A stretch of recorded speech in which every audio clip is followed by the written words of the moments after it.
எப்பயுமே மிளகு ரசம் சளி பிடிச்சிருக்கும் போது சாப்பிட்டா ரொம்ப நல்லது.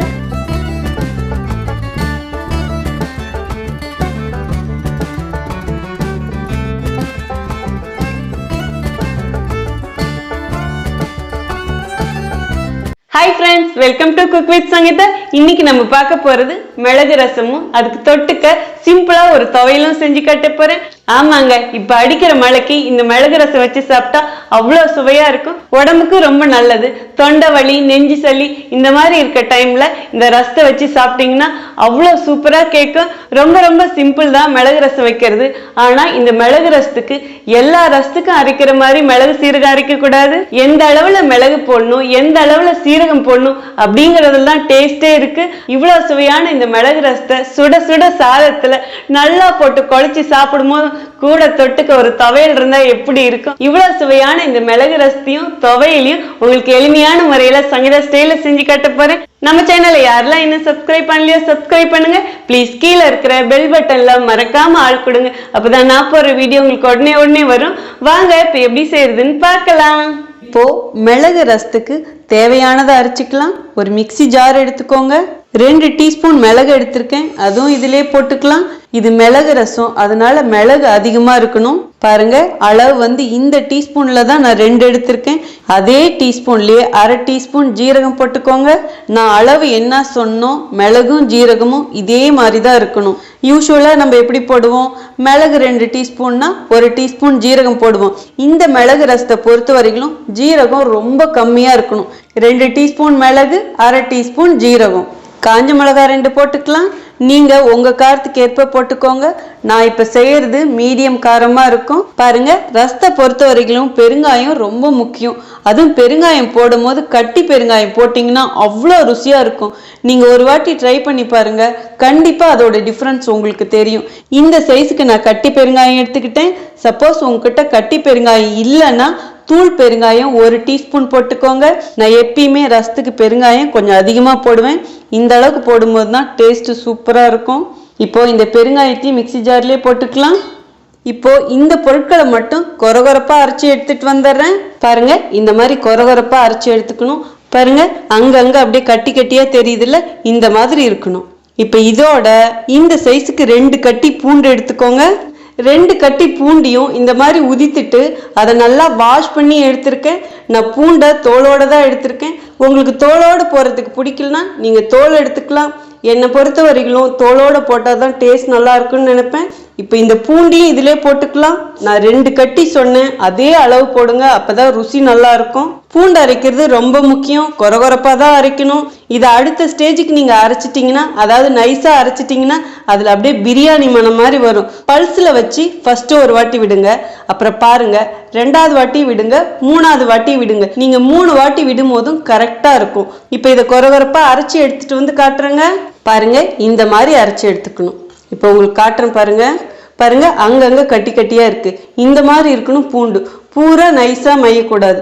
அதே மாதிரி உங்களுக்கு சந்தேகம் வரலாம், பாருங்க தோல் அங்கங்க அப்படியே இருக்கு, இது சாப்பிடும் போது நல்லா இருக்குமா அப்படின்லாம் நினைக்கலாம். ஒன்றும் இருக்காது. ரசத்துக்கு மேல மிதக்கும். நம்ம அப்படியே வேணாம்னா எடுத்து வச்சிடலாம். நம்ம ரசத்துக்கு அரைக்க வேண்டியது அரைச்சாச்சு. ரசம் கூட்டி வைக்கிறதுக்கு ஒரு பாத்திரம் எடுத்துக்கிட்டேன். நம்ம அரைச்சி வச்ச மிளகு, சீரகம், பூண்டுலாம் இருக்கு இல்லைங்களா, அதுல இருந்து பாதி இப்போ இதுல போட்டுருங்க.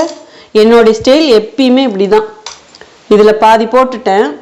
பாருங்க, மீதி பாதி அப்படியே வச்சிருக்கேன். இது நம்ம தாளிக்கும் போது போட்டுக்கலாம்.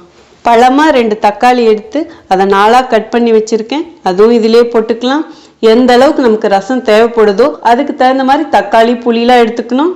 பாருங்க, பெரிய ஒரு எலுமிச்சை சைஸ் புளி எடுத்து அதை அப்படியே கழுவி வச்சிருக்கேன். இப்போ இந்த புளியும் இதிலே போட்டுக்கலாம்.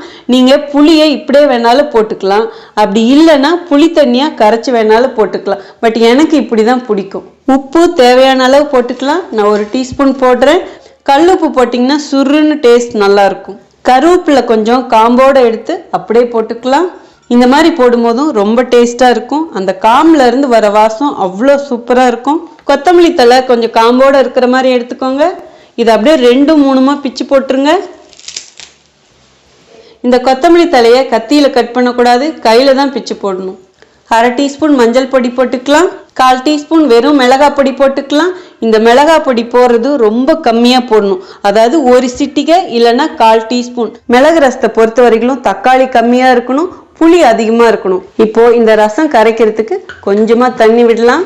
இப்போ இது எல்லாத்தையும் ஒன்று சேர்த்து கரைச்சிக்கலாம், அப்படியே ஒன்றும் பாதியமாக கரைச்சிக்கணும். இந்த ரசத்துக்கு போடுற பொருட்களை வச்சும் நம்ம கையில் கரைக்கிறோம் பார்த்தீங்களா, அதை வச்சு தான் இந்த ரசத்தோட டேஸ்டே இருக்கும். பாருங்க, இப்பயே எனக்கு அந்த கருவேப்பிலை கொத்தமல்லியோட வாசனை வருது. பட் எல்லா ரெசிபிக்குமே புளி எந்த புளி யூஸ் பண்ணலாம் அப்படின்னு எனக்கு கேட்டிங்கன்னா பழைய புளி தான் சொல்லுவேன். பழைய புளி போட்டிங்கன்னா ரொம்ப சுவையாக இருக்கும். புது புளி போடும்போது கொஞ்சம் அப்படியே எரிச்சிக்கிட்டு இருக்காப்புல இருக்கும். பாருங்க, இந்த அளவுக்கு கரைச்சிக்கிட்டா போதும். ஸோ இந்த சக்கையை எடுத்து போட்டுறாதீங்க, இந்த சக்கையோட சேர்த்து ரசம் கொதிக்கணும், அப்போதான் ருசி இன்னும் கூடுதலாக இருக்கும். ரசத்துக்கு கரைச்சாச்சு. இப்போ வாங்க ரசத்தை தாளிச்சுக்கலாம். ரசம் தாளிக்கிறதுக்கு ஸ்டவ் ஆன் பண்ணி ஒரு மண் பாத்திரம் வச்சுட்டேன். மண் பாத்திரத்தில் எது செஞ்சாலுமே அவ்வளோ டேஸ்டாக இருக்கும், அதுவும் மிளகு ரசம் அவ்வளோ ருசியாக இருக்கும். நல்லா சூடாயிடுச்சுங்க. இப்போ தேவையான அளவு எண்ணெய் ஊற்றிக்கலாம். 1 டீஸ்பூன் கடுகு போட்டுக்கலாங்க. கடுகு வெடிச்சிடுச்சிங்க. காஞ்ச மிளகாய் 2 கிள்ளி போட்டுக்கலாம். நீங்கள் உங்கள் காரத்துக்கு ஏற்ப போட்டுக்கோங்க, ஏன்னா ஏற்கனவே மிளகாய் போட்டு பொடி பண்ணியிருக்கோம். மிளகு ஜீரகம் பொடிச்சு வச்சோம் இல்லைங்களா, அதில் மீதி இருக்கிறதையும் போட்டுக்கலாம். இதை கம்மியான தீயில வச்சு இங்கே பாருங்க, போட்ட உடனே ஒரே ஒரு கலர், அவ்வளோதான். ரொம்ப நேரம் வறுத்தீங்கன்னா இந்த வாசம் போயிடும். ஒரே ஒரு வாட்டி கிளறி கொடுத்ததுக்கப்புறம் நம்ம கரைச்சி வச்சிருக்கிற ரசத்தையும் இதிலே ஊற்றிக்கலாம். இப்போ ரசத்தை கூட்டி வச்சுக்கோங்க. எந்த அளவுக்கு உங்களுக்கு ரசம் வேணுமோ அதுக்கு தகுந்த மாதிரி தண்ணி ஊற்றிக்கோங்க. தண்ணி ஊற்றி கூட்டி வச்சதுக்கப்புறம் இப்படி நல்லா ஒரு கிளறி கொடுங்க. அதுக்கப்புறம் உப்பு புளி கரெக்டாக இருக்கான்னு டேஸ்ட் பாருங்க, உங்களுக்கு தகுந்த மாதிரி அட்ஜஸ்ட் பண்ணிக்கோங்க. இப்போ அடுப்பெண்ணலை மீடியமாக வச்சிருங்க. அடுப்பெண்ணல் ஃபுல்லாக வைக்கக்கூடாது. இந்த இடத்துல இது ரொம்ப முக்கியம், ஏன்னா டக்குன்னு கொதிக்கக்கூடாது. கம்மியான தீயில ஸ்லோவாக கொதிக்கும் போதும் ரசத்துக்கு நல்ல ஒரு டேஸ்ட் உண்டாகும். இப்போ இது கொதி வரட்டுங்க. ஸோ இப்போ கொதி வரப்போகுது. இப்போ அடுப்பெண்ணலை இங்கே பாருங்க, இன்னும் கொஞ்சம் நல்லா தூக்கி விடுங்க. பாருங்க, இந்த அளவுக்கு முட்டையாக வந்ததுக்கு அப்புறம் தான் நம்ம அடுப்பெண்ணல் நல்லா தூக்கி விடணும். ஒரு பக்கம் தாங்க நல்லா பொங்குது, இது எல்லா இடமும் அப்படியே பொங்கி வரணும். அது வரைக்கும் அப்படியே இருக்கட்டும். இந்த ரசம் நல்லா கொதி ஃபுல்லாக பொங்கி வரணும், அதுதான் எனக்கு பிடிக்கும். ஒரு சிலர் கார ஸ்மெல் வந்துடும் அதெல்லாம் சொல்லுவாங்க. நான் வைக்கிற மெத்தடில் வச்சிங்கன்னா இதே மாதிரி செய்யுங்க, செம்ம டேஸ்ட்டாக இருக்கும். எவ்வளோ மனம் இருக்குன்னு அது பக்கத்தில் இருந்து பார்க்குறவங்களுக்கு தான் தெரியும். செம்ம வாசனைங்க. பாருங்க, ஃபுல்லாக ஒரு கொதி வருது. இப்போ ஒரு கிளறி கொடுத்துருங்க. ஒரு கிளறி கொடுத்ததுக்கப்புறம் ஃபுல்லாக ஒரு கொதி வரணும். என்னுடைய ஸ்டைல் இப்படி தான்.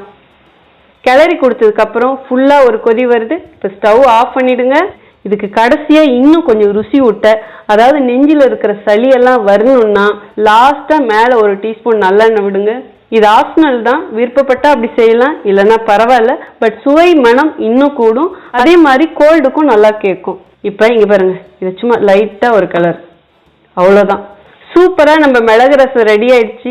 ஆனால் இந்த மிளகு ரசத்துக்கு தொட்டுக்க ஒரு துவையல் இருந்தால் எப்படி இருக்கும்? வாங்க இதுக்கு ஒரு துவையலும் ரெடி பண்ணிடுவோம்.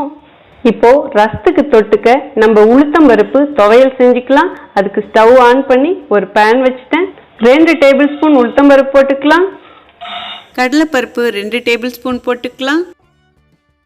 1 சிட்டிகை ஜீரகம் போட்டுக்கலாம். 5 காஞ்ச மிளகாய் போட்டுக்கலாம். இதுலேயே எண்ணெய் 1 டீஸ்பூன் ஊற்றுங்க. இப்போ அடுப்பெண்ணலை மீடியமாக வச்சுக்கோங்க, தீயாமல் இதை வறுத்துக்கணும். இந்த பருப்பு நல்லா செவக்கும் போதும் அதுலேருந்து மனம் வரும், அது வரைக்கும் நம்ம வறுத்துக்கலாம். ஆனால் அடுப்பெண்ணல் மீடியமாக வச்சு தான் வறுக்கணும். இந்த பருப்பு வதங்கிட்டு இருக்கிற இதே டைம்லேயே 4 பல்லு பூண்டு போட்டுக்கலாம். ஏன்னா பருப்பு நல்லா செவக்கட்டும் அப்படின்னு நம்ம வெயிட் பண்ணோமா ஒவ்வொரு பொருளாக போடுறதுக்குள்ளே பருப்பு தீஞ்சு போயிடும். இந்த பருப்பு செவந்துட்டு இருக்க இதே டைம்லேயே கருவேப்பிலை 2 கொத்து போட்டுக்கலாம். பருப்பு இப்போதான் லேசாக செவக்க ஆரம்பிச்சிருக்கு. இதுக்கு தேவையான ஒவ்வொரு பொருளாக போட்டுக்கிட்டே இருக்கலாம். சின்னதாக ஒரு துண்டு புளி எடுத்து வச்சுருக்கேன், அதாவது இது 1/2 எலுமிச்சை சைஸ் இருக்கும், அதுவும் இதிலே போட்டுக்கலாம். உளுத்தம்பருப்பு கடலைப்பருப்புலாம் எவ்வளோ அளவு எடுத்துருக்கிறோமோ அதுக்கு தகுந்த அளவு தான் புளி போடணும். இப்போ அடுப்பை நல்லா ஃபுல்லாக கம்மி பண்ணிவிடுங்க. பாருங்கள், பருப்பு இந்த அளவுக்கு செவந்தா கரெக்டாக இருக்கும். இதுக்கு அடுத்த ஸ்டேஜ் போச்சுன்னா அந்த பருப்பு கசப்பாயிடும். இந்த ஸ்டேஜில் 4 டீஸ்பூன் தேங்காய் துருவல் எடுத்து வச்சுருக்கேன், அதுவும் போட்டுக்கலாம். இதையும் சேர்த்து கிளறி கொடுங்க. தேங்காய் துருவல் லாஸ்ட்டாக போடணும். இந்த தேங்காய் துருவல் போட்டு வதக்குற அந்த டைம்லேயே 1/2 டீஸ்பூன் பெருங்காய பொடி எடுத்து வச்சுருக்கேன், அதுவும் போட்டுக்கலாம். இப்போ எல்லாத்தையும் சேர்த்து நல்லா கிளறி கொடுங்க. இந்த துவையில ரசத்துக்கு தொட்டு சாப்பிடலாம். சுட சுட சாதத்துல இந்த துவையில போட்டு பிசைஞ்சு சாப்பிட்டு பாருங்க, அப்புறம் நீங்களே சொல்லுங்க, அவ்வளோ பிரமாதமா இருக்கும். ஈவன் இட்லி தோசை கூட நீங்க வச்சு சாப்பிடலாம். பாருங்க, தேங்காய் போட்டதுக்கு அப்புறம் 2 நிமிஷம் வதக்கினா போதும். இப்ப ஸ்டவ் ஆஃப் பண்ணிடலாம். இப்ப இதை ஆற வச்சிடலாம். நம்ம துவையலுக்கு வதக்கினதெல்லாம் நல்லா ஆறிடுச்சு. ஒரு மிக்சி ஜாரில் போட்டேன். இப்போ இந்த துவையலுக்கு தேவையான அளவு உப்பு போட்டுக்கலாம். கம்மியாக போடுங்க, ஏன்னா எப்பயுமே துவையலுக்கு உப்பு கம்மியாக தான் பிடிக்கும். இப்போது இந்த துவையல் அரைக்கிறதுக்கு தேவையான அளவு தண்ணி ஊற்றிக்கலாம். இதை கட்டியாகவும் அரைக்கலாம், லூஸாகவும் அரைக்கலாம். ஆனால் துவையலுங்கிறப்போ கட்டியாக இருந்தால் தான் நல்லாயிருக்கும். அதனால கொஞ்சமாக தண்ணி விடுங்க. இப்போ இதை அரைச்சி எடுத்துகிட்டு வந்துடுறேங்க. பாருங்கள், இந்த மாதிரி அரைச்சிக்கணும். கொஞ்சம் கொரகொரப்பாக இருந்தால் டேஸ்ட் நல்லாயிருக்கும். இப்போ எப்படி அரைச்சிருக்கேன்னு காட்டுறேன் பாருங்கள். உங்களுக்கு பார்த்தாலே தெரியும். கையில் எடுத்தால் இங்கே பாருங்கள், இப்படி திரியாக தெரியணும். அப்போ தான் எப்பயுமே துவையல் டேஸ்ட் நல்லாயிருக்கும். இப்போ இந்த துவையல் பாருங்கள், நான் எடுக்கிற எந்த பதத்துக்கு அரைச்சிருக்கிறேன்னு இப்படி கையில் உருட்டும் போதும் பால் மாதிரி வரணும். பாருங்க, செம்ம வாசனைங்க. நான் சொன்ன மாதிரி ஜீரகம் இதில் நிறைய போடக்கூடாது, கம்மியாக போடணும். இப்படி நல்லா பால் மாதிரி உருட்டி எடுத்துக்கணுங்க. துவையலும் ரெடி, மிளகு ரசமும் ரெடி, துவையலும் ரெடி. வாங்க இப்போ எப்படி இருக்குன்னு டேஸ்ட் பார்த்துருவோம். ரசத்துக்கு சுட சுட சாதம், அதுவும் வடித்த சாதமாக இருந்தால் சொல்லணுமா என்ன?